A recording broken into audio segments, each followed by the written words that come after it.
हाय, hello, नमस्कार. तर आज सकाळीच आम्ही दापोलीला आलोय. दापोलीला येण्याचं कारण की एका फ्रेंडचं लग्न आहे. तर सकाळी आलो, लवकर आवरलं आणि मग तसंच लग्नाला निघालो. पूर्ण दापोली रोडला रस्त्याचं काम चालू आहे, तर खूप जास्त धुरोळा आहे आणि त्याच्यानंतर आम्ही लग्नाला खूप लेट पोहोचलो.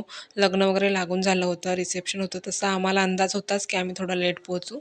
पण लग्न अटेंड केलं, सगळ्यांना भेटलो, शुभेच्छा दिल्यानं दोघांनासुद्धा आणि मग तिथून आम्ही निघालो. बुरुंडीचं जे परशुराम भूमी आहे तिथे. तिथे थोडा वेळ फिरलो, जरा बघितलं आणि छान वाटतं तिथे गेल्यानंतर. त्याच्यानंतर कुल्फी खाल्ली, मलाई कुल्फी, जी की बेस्टच असते नेहमी. आणि त्याच्यानंतर दापोलीत आलो. दापोलीमध्ये सेल चालू होता, कोकण सेल होता. तर त्याच्यानंतर मग आम्ही गेलो प्रशांत हॉटेलमध्ये, जो की मला कॉलेजला असताना खूप जास्त आवडायचा समोसा. पण आता त्याची चव खूप जास्त बदलली आहे, तो इतका छान नाही लागत. त्याच्यानंतर नवरदेवाने आम्हाला हे चॉकलेट्स दिले, थँक आणि खूप छान असे चॉकलेट्स आहेत कुवेतचे.